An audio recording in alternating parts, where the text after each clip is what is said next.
Every day, a stray dog trudged 10 long miles, his paws worn and his body weary. But what he was searching for and why he refused to stop would break even the hardest of hearts. The sun was just beginning to rise over the sleepy town of Maplewood, painting the sky in soft hues of orange and pink. The streets were quiet, save for the distant hum of a few early risers starting their day. Among them, unnoticed by most, was a lone strayed dog. His coat, once a golden brown, was now patchy and matted with dirt. He walked with a determined gait, his head low, but his eyes scanning his surroundings as if searching for something or someone. Residents of Maplewood had seen him before. He wasn't a new face in the neighborhood. Children nicknamed him Buddy, while adults often referred to him simply as the Stray. Buddy had a habit of appearing in the same spots every morning and vanishing by sundown. Despite his shabby appearance, there was something endearing about him. His eyes, a striking amber, held a depth that hinted at stories untold. The town itself was a mix of old charm and modern simplicity. Quaint houses with white picket fences lined the streets, their porches adorned with rocking chairs and potted plants. The heart of Maplewood was its bustling town square, where local businesses thrived and neighbors exchanged pleasantries. But for all its warmth and familiarity, the town also held its secrets, secrets that Buddy, in his silent persistence, seemed to know all too well. One of the first people to notice Buddy's daily journey was Claire Thompson, a young veterinarian who had recently moved to Maplewood. Claire was new to the rhythm of small-town life, having spent most of her career in the fast-paced environment of a big city animal hospital. She had taken the job at Maplewood Veterinary Clinic for a change of pace, hoping to reconnect with her passion for animals in a more intimate setting. It was on one of her early morning runs that Claire first spotted Buddy. He was trotting along the side of the road, his lean frame moving with purpose. At first, she assumed he was heading home, but as the days passed and she continued to see him at the same time, following the same path, her curiosity grew. Where is he going? She wondered aloud one morning as she watched him disappear down the road. Buddy's journey wasn't limited to Claire's route, though. Across town, at the local bakery, Lisa Carter often spotted him resting outside her shop. "Poor thing," she would mutter, setting out a small bowl of water for him. Lisa had a soft spot for strays, often feeding the neighborhood cats and leaving scraps for passing dogs. Buddy, however, never lingered for long. He would drink, sniff the air, and continue on his way as if driven by an invisible force. Even the children of Maplewood took notice of the mysterious stray. They'd watch from their school bus windows as he passed by the playground, his pace steady and unwavering. "He's like a superhero dog," one boy declared, sparking stories of Buddy's imagined adventures. To them, he was more than just a stray. He was a figure of intrigue, a silent wanderer with a story waiting to be uncovered. Yet, despite his growing reputation, no one knew where Buddy came from or why he traveled the same path every day. Theories swirled among the townsfolk. Maybe he's looking for his owner, some suggested. Or maybe he's just a creature of habit, others reasoned. But none of these explanations seemed to fit. There was an intensity to Buddy's movements, a focus that suggested something far deeper. The landscape of Maplewood was as much a character in this story as the people who lived there.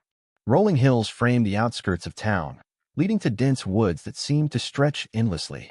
It was through these woods that Buddy's path often led, a part of his journey no one dared to follow. The forest was a place of both beauty and mystery, its trails winding and its shadows long. For Buddy, however, it was simply a part of his routine. As the days turned into weeks, Claire decided she couldn't ignore Buddy any longer. She began to wake earlier, timing her runs to coincide with his. Her plan was simple, to follow him and uncover the mystery of his travels. But Buddy was no ordinary dog. He was cautious, always glancing over his shoulder as if aware of her presence. Each time Claire tried to close the distance between them, he would quicken his pace, slipping out of sight before she could catch up. The more she observed him, the more Claire noticed the toll his journey seemed to take on him. His once strong stride now faltered at times, and his ribs were more prominent with each passing day. Despite this, Buddy never wavered. It was as if he carried a burden only he could understand, a responsibility that kept him going mile after mile. As the weeks passed, Claire wasn't the only one who grew more invested in Buddy's story. Word of his daily trek spread through town, sparking conversations and debates. Some residents began leaving out food and water along his route, hoping to lighten his load. Others took to watching for him each morning, offering silent encouragement as he passed by.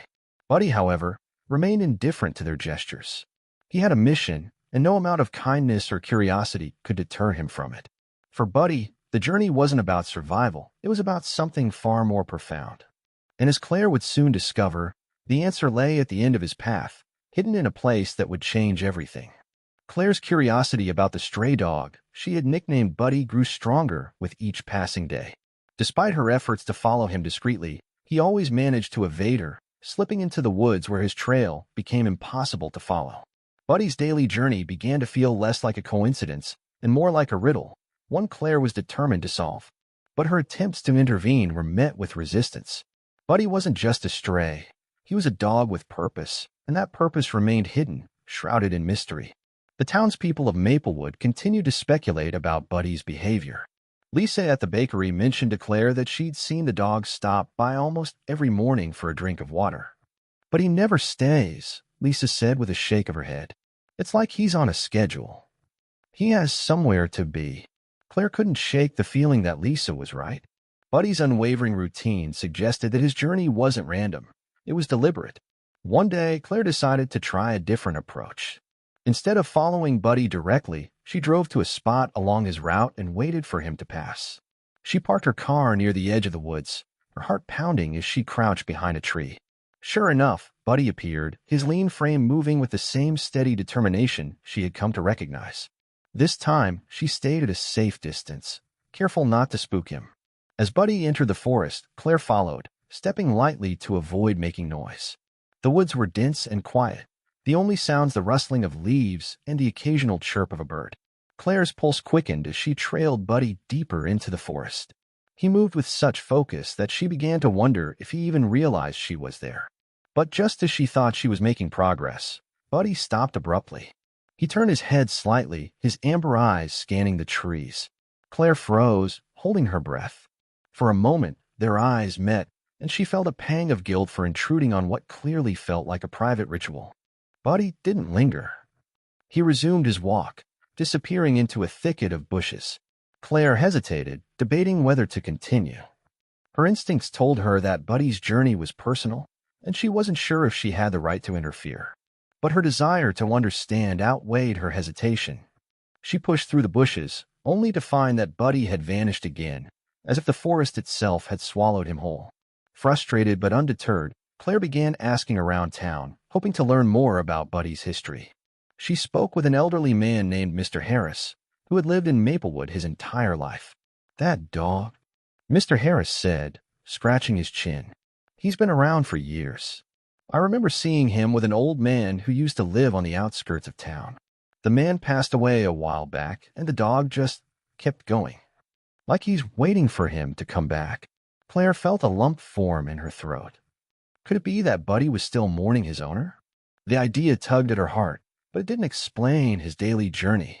Why would a dog travel miles every day if he was simply grieving? There had to be more to the story. Her next clue came from a farmer named Bill, whose property bordered the woods. "I've seen him out there a few times," Bill said.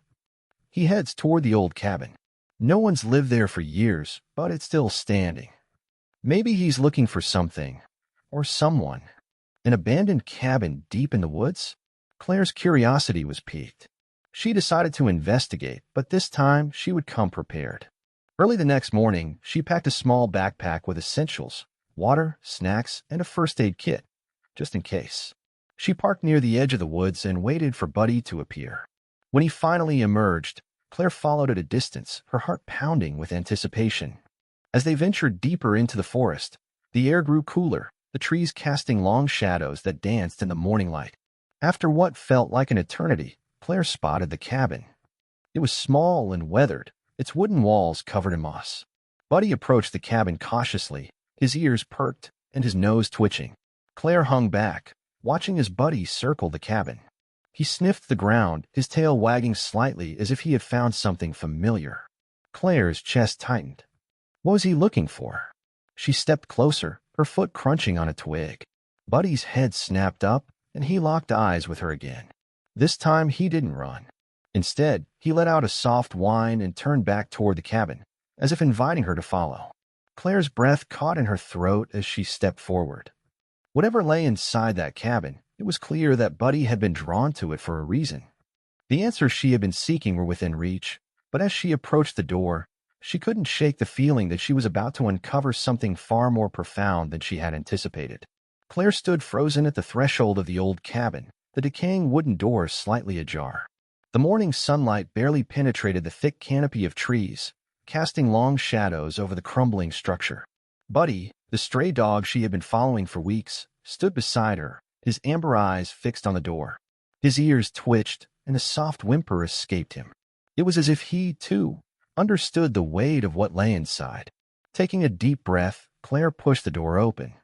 The hinges creaked loudly, breaking the forest stillness. The air inside was stale, tinged with the scent of damp wood and earth. Dust particles danced in the light filtering through a broken window. The cabin's interior was sparse, an old table covered in cobwebs, a rusted stove, and a worn-out chair tipped over in the corner. But what caught Claire's attention immediately was a small pile of objects neatly arranged on the floor near the fireplace. Buddy padded over to the pile, his nose quivering as he sniffed at the items. Claire followed cautiously, her eyes scanning the arrangement. There was an old woolen sweater, frayed at the edges, a tarnished pocket watch, a photograph encased in a cracked frame, and a dog collar. Her heart sank as she realized what she was looking at, remnants of a life once lived here, a story long forgotten by the world but fiercely remembered by the loyal dog at her side. She picked up the photograph, wiping away the layer of dust. It showed an elderly man sitting on the porch of the very cabin they were in, his arm around a younger, healthier version of Buddy. The dog's fur was fuller, his posture proud and alert. Claire's throat tightened as the pieces began to fall into place. This man had been Buddy's owner, his companion, his world.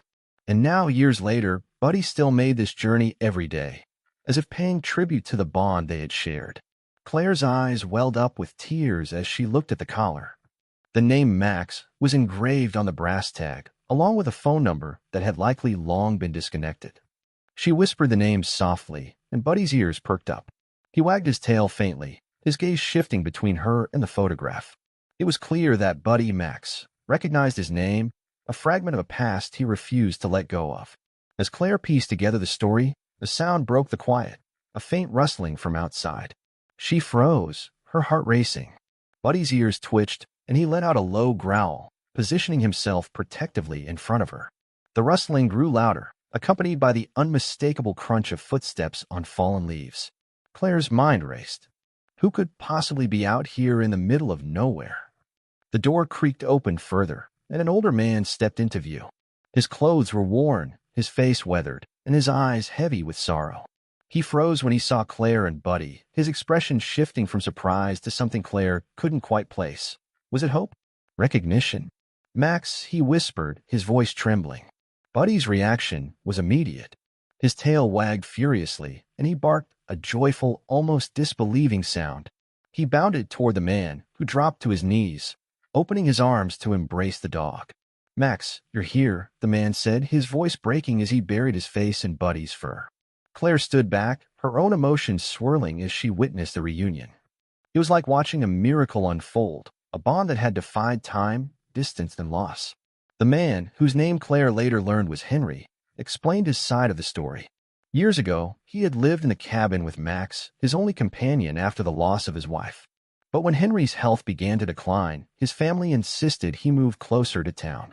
Unable to take Max with him to the assisted living facility, Henry had made the heart-wrenching decision to leave the dog behind, believing it was the only way to keep him safe and free.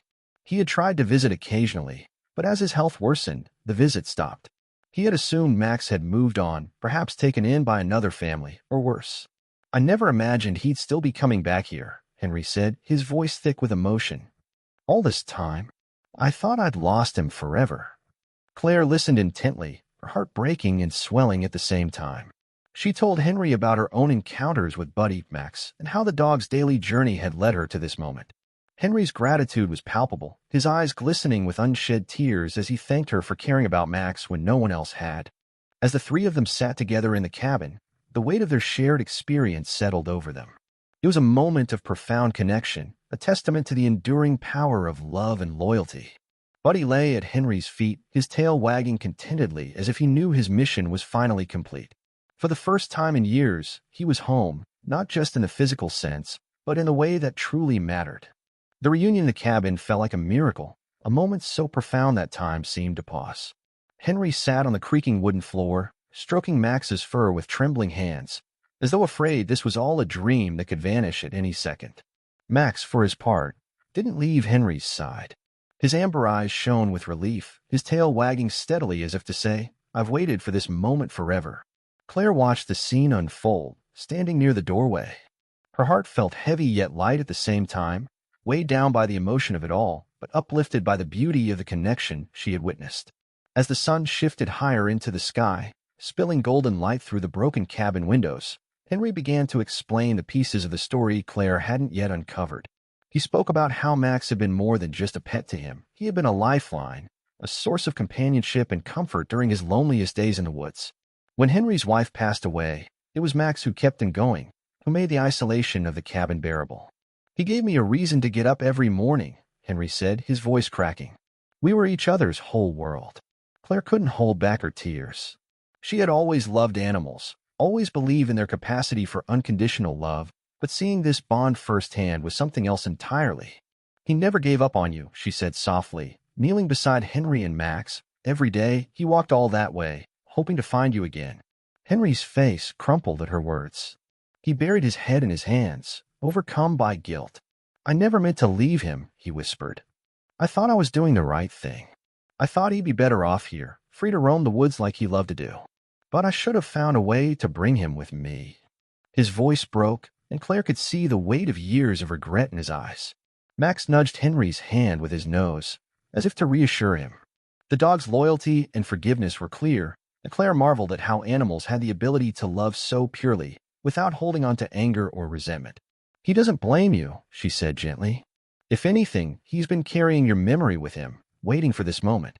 Henry nodded, though his face was still clouded with guilt. "I don't deserve this," he murmured. "I don't deserve him." Claire reached out, placing a comforting hand on his shoulder. "You do. And you have a second chance now to make things right." But even as the warmth of the reunion filled the cabin, practical questions began to creep into Claire's mind. What would happen next? Henry clearly couldn't stay in the cabin. It was in no condition to be lived in, and his health didn't seem strong enough to endure the isolation of the woods anymore. Max, on the other hand, had spent years making the daily trek between the cabin and town, living as a stray but never truly homeless. Claire wondered if he would be willing, or able, to adjust to a new life. "I don't know what to do," Henry admitted, breaking the silence. "I want to take him with me, but my place in town, it's small, and I'm not even sure if they allow dogs." Claire thought for a moment. She didn't want to see Max and Henry separated again, not after everything they had been through. "What if I help you?" she suggested. "We can figure this out together. Maybe I can talk to the people where you live, see if they'll make an exception. And if not, I'll make sure Max has a home with me, somewhere he can visit you as often as possible." Henry looked at her with a mixture of gratitude and disbelief. "You do that?" he asked. "You barely know me." Claire smiled softly. "I know enough. I know that Max walked 10 miles every day for you. That says more about the kind of person you are than anything else ever could." The plan began to take shape over the next few hours. Claire would drive Henry back to town and speak with the management of his assisted living facility. If they couldn't make accommodations for Max, Claire would adopt the dog herself, ensuring he had a loving home nearby. Either way, the days of Max wandering alone through the woods were over. He would finally have the stability and care he deserved. Before they left the cabin, Henry insisted on gathering the items Max had been guarding so faithfully: the sweater, the pocket watch, the photograph, and the collar. "These belong to him as much as they do to me," Henry said, his voice thick with emotion. "They're his memories, too." Max seemed to understand what was happening. He watched intently as Henry placed each item into a worn canvas bag, his tail wagging faintly. When everything was packed, Claire led them back to her car, parked on the dirt road at the edge of the woods. Max walked between them, his head held high, as if he knew this was the start of a new chapter. The drive back to town was quiet but filled with unspoken hope. Henry sat in the passenger seat, cradling the canvas bag, while Max rested his head on Claire's lap in the driver's seat. She found herself glancing down at him often, marveling at how this one dog had brought so much light into her life and Henry's. It was a reminder of the incredible resilience and love that animals possess, even in the face of adversity. When they reached the assisted living facility, Claire and Henry approached the manager together. Henry explained his history with Max, his voice trembling as he recounted the years they had spent apart. Claire chimed in, emphasizing Max's loyalty and the emotional support he provided. The manager listened carefully, her expression softening as she looked at the elderly man and the devoted dog at his side. "I'll need to check with the board," she said finally. "But I think we can make an exception." Henry's eyes filled with tears, and he nodded gratefully. "Thank you," he said, his voice barely audible. As they left the office, Claire turned to Henry. "Even if it doesn't work out, we'll figure something out," she promised. "Max isn't going anywhere without you." Henry smiled, his face lined with gratitude.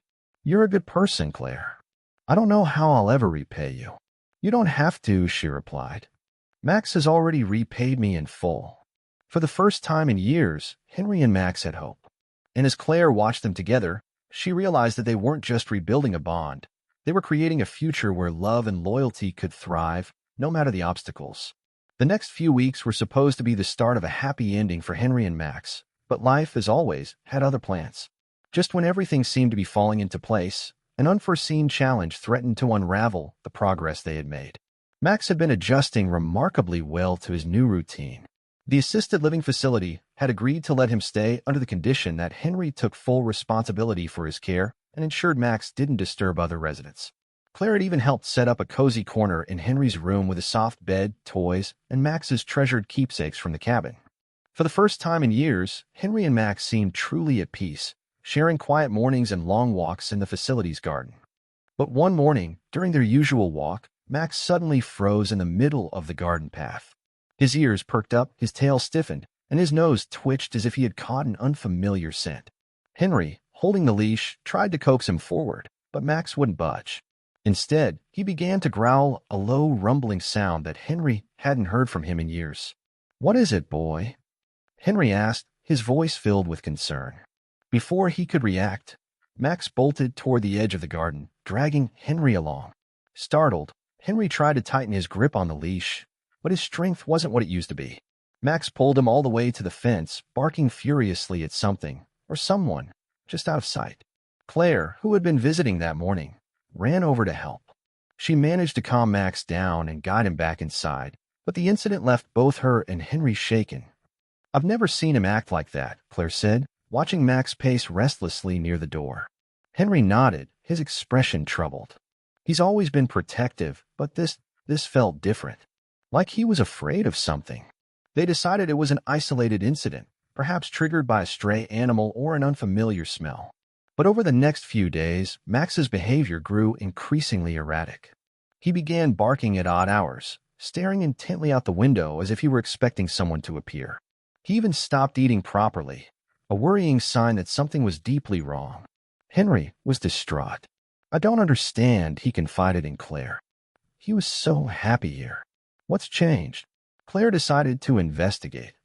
She started spending more time at the facility, observing Max's behavior and trying to identify what might be troubling him.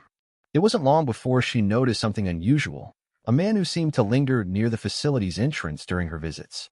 He was tall, with a scruffy beard and a worn jacket, and he always seemed to be watching. At first, Claire dismissed him as a passerby, but as the days went on, his presence became impossible to ignore. He never approached the building, but his eyes followed Claire, Henry, and Max whenever they were outside. It was as if he were waiting for something or someone. One evening, Claire decided to confront him. She parked her car near the entrance and waited until the man appeared. When he did, she stepped out and approached him cautiously. "Excuse me," she called out. "Can I help you?" The man looked startled but didn't run. Instead, he turned to face her, his expression guarded. "I'm not doing anything wrong," he said defensively. Claire studied him carefully. There was something about him that felt familiar. And then it clicked. "You know Max, don't you?" she asked, her voice steady but accusing. The man's eyes flickered with recognition, and he took a step back. "I don't know what you're talking about," he muttered, but his tone betrayed him. Claire pressed on. "He's been acting strange ever since you started hanging around. If you're here for him, you need to explain why." The man hesitated, then let out a heavy sigh. "Fine," he said. "You're right. I do know Max. Or at least, I used to. He introduced himself as Tom, a former drifter who had spent years wandering the woods. He admitted that he had crossed paths with Max after Henry left the cabin, and the dog had followed him for weeks, seeking companionship. He saved my life, Tom said, his voice tinged with emotion. I was starving, and he brought me food, rabbits, squirrels, whatever he could find. He kept me warm on cold nights. We took care of each other. Claire felt a pang of sympathy, but remained wary. Why are you here now? She asked. Tom looked down, his expression conflicted. I didn't know where he had gone. I've been searching for him ever since I left the woods. When I saw him here, I couldn't stay away.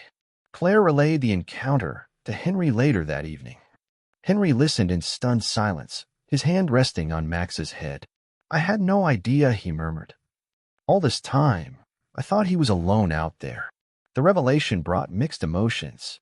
Henry was grateful that Max had found someone to help him during those lonely years, but he couldn't ignore the growing tension. Max seemed torn between his old life with Tom and his new life with Henry. He grew more restless, pacing between the door and the window as if he were waiting for a decision to be made. Henry knew he couldn't let this go unresolved. I need to talk to him, he said finally. The next day, Claire arranged a meeting between Henry and Tom.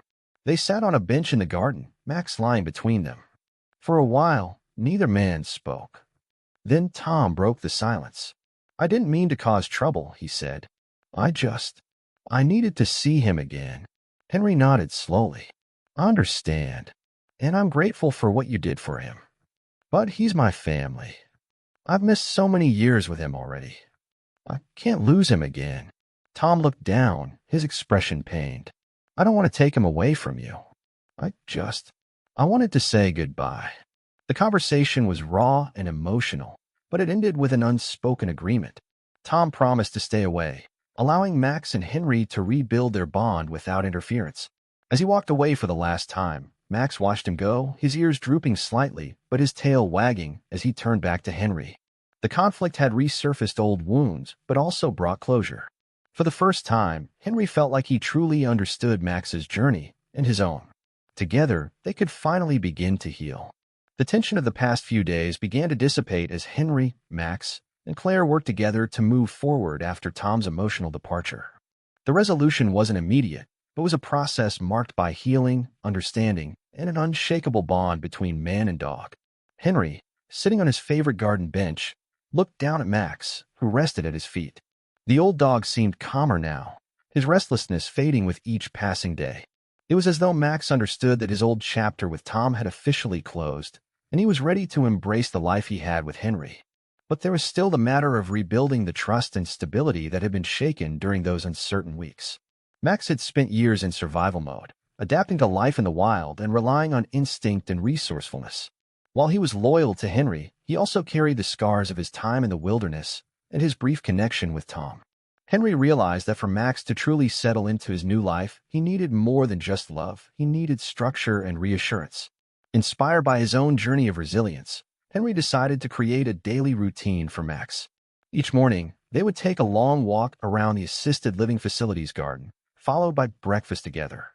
In the afternoons, Henry introduced small training exercises, teaching Max new commands and tricks.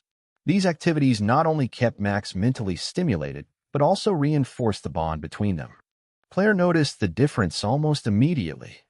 He seems so much more content now, she said during one of her visits. It's like he's finally found his place. Henry nodded, a small smile tugging at his lips. He's teaching me as much as I'm teaching him. It's a partnership. Despite their progress, Henry couldn't stop thinking about Tom's story. He found himself wondering if there was a way to honor the role Tom had played in Max's life without disrupting their newfound peace. After much thought, he decided to reach out to Tom one last time, not to reopen old wounds, but to offer a gesture of gratitude. With Claire's help, Henry composed a heartfelt letter. In it, he thanked Tom for the care and companionship he had given Max during those difficult years. He also included a photo of Max, taken during one of their morning walks. In the picture, Max's eyes were bright, and his tail was mid-wag, a symbol of the happiness he had found in his new life. Do you think he'll respond? Claire asked as they mailed the letter. Henry shrugged. Maybe, maybe not. But it's not about getting a response. It's about acknowledging the role he played in Max's story. As the days turned into weeks, the letter became a distant memory. Henry focused on building a future with Max, finding joy in the simple moments they shared. Whether it was watching Max chase after a ball or sitting quietly together during sunset, each day felt like a gift. The residents of the assisted living facility also grew fond of Max. His gentle nature and soulful eyes won over even the most reserved individuals. Max became a source of comfort and companionship for many, his presence bringing a sense of warmth and connection to the community. One particularly chilly afternoon, Henry was sitting in the common room reading a book while Max lay curled up at his feet. A soft knock on the door interrupted the quiet. Claire entered, holding an envelope in her hand. "It's from Tom," she said, handing it to Henry. Henry's hands trembled slightly as he opened the envelope. Inside was a short note written in neat, careful handwriting. "Henry, thank you for your letter. It means more than you know. Knowing that Max is happy and loved gives me peace. I'll always cherish the time I had with him, but I understand that his place is with you now. Take care of him and take care of yourself. Tom." Henry read the note twice, his eyes misting over. He folded it carefully and placed it in his pocket. "He's letting go," he said quietly. "For Max's sake and for his own." Claire smiled. "It takes a lot of strength to do that. I think he just wanted to make sure Max was in good hands." From that moment on, Henry felt a sense of closure. The past, with all its pain and uncertainty, had finally been laid to rest. Now the focus was on the present, a life filled with companionship, routine, and the quiet understanding between a man and his dog. Max, for his part, seemed to sense the shift. He no longer paced by the window or barked at shadows. Instead, he devoted himself entirely to Henry, staying by his side through thick and thin. Their bond, forged through years of separation and hardship, was unbreakable. The change in Max also brought about a change in Henry. He became more active, more engaged with the world around him. He started participating in group activities at the facility, often bringing Max along to spread cheer among the residents. Together, they became a symbol of resilience and the healing power of companionship. One day, during a community event, a young boy approached Henry and Max. The boy hesitated for a moment before reaching out to pet Max. The dog wagged his tail enthusiastically, leaning into the boy's touch. "Is he yours?" the boy asked, looking up at Henry with wide eyes. Henry smiled. "Yes, he is. And I'm his." The boy tilted his head, confused. "What do you mean?" Henry chuckled softly. "It means we take care of each other. That's what family does." The boy nodded, seemingly satisfied with the answer. As he ran off to join his friends, Henry watched him go, a sense of contentment washing over him. Claire, who had witnessed the interaction, walked over and placed a hand on Henry's shoulder. "You've come a long way," she said. "So has Max," Henry replied, glancing down at his loyal companion. As the sun set over the horizon, casting a warm golden glow over the garden, Henry and Max sat together, soaking in the moment. The past no longer held them captive, and the future was theirs to shape. In the end, it wasn't about where they had been or what they had endured. It was about the journey they had taken together, a journey that proved the resilience of the human spirit and the enduring power of love and loyalty. And as they sat there side by side, Henry knew one thing for certain: he and Max had found their way home. The story of Henry and Max had been one of resilience, loyalty, and unshakable love. As the dust settled on the whirlwind of events, their lives found a rhythm that echoed with simplicity and warmth. In the quietude of their days together, a sense of healing emerged, not just for Max but for Henry too. Months passed since that fateful evening when Max first appeared at Henry's porch, his paws weathered by miles of travel. What began as a mystery rooted in loss and separation had evolved into a partnership that changed both of their lives forever. Now, they were inseparable, their bond growing deeper with every shared moment. For Max, the transition into a new life wasn't instantaneous, but it was profound. He no longer stared at the horizon as if searching for something lost. Instead, his gaze turned inward, focused solely on the man who had become his entire world. Henry, too, felt the transformation. His days no longer felt lonely or stagnant. Each day with Max brought renewed purpose, and he found joy in the little things, A wagging tail in the morning, a peaceful walk in the garden, or the weight of Max's head resting on his lap during quiet evenings. Henry often thought back to Tom, the man who had given Max a second chance when he needed it most. He carried a deep gratitude for the role Tom played in Max's journey. Though their paths had diverged, Henry believed that every twist and turn in Max's story had led them to where they were meant to be. The letter from Tom had brought an unspoken sense of closure. While it didn't erase the pain of the past, it bridged a gap that might have otherwise lingered. It reminded Henry that healing wasn't about forgetting, but about finding meaning in the hardships and moving forward with hope. As the days turned into weeks, Henry decided to share his story. Encouraged by Claire, who had been a constant source of support, he began to write about his journey with Max. His words poured onto the page with honesty and vulnerability, chronicling not just the events but the emotions, struggles, and triumphs that defined their bond. "It's not just a story about a dog," Henry told Claire one afternoon as they sat together in the common room. "It's about finding connection and purpose, no matter where life takes you." Claire nodded, her eyes soft with understanding. "You'll inspire people, Henry. And maybe, just maybe, it'll remind them of what's truly important." The story, once completed, found its way into the hands of a local community group that published heartwarming tales. Within weeks, Henry's story spread, touching the hearts of everyone who read it. People were moved by Max's unwavering loyalty, by Tom's selflessness, and by Henry's capacity to embrace love again. Letters and messages poured in, many from individuals who had experienced similar bonds with their pets. Some shared tales of rescue and redemption, while others spoke of the healing power animals had brought into their lives. Henry was overwhelmed by the response, but it only reinforced what he already knew: love, in all its forms, had the power to change lives. Max, of course, remained blissfully unaware of the attention their story had garnered. For him, life was beautifully simple. He had a home, a companion, and a heart full of love. He thrived in the peaceful routine Henry had built for him, his days filled with play, exploration, and the quiet comfort of companionship. Henry's health also saw a noticeable improvement.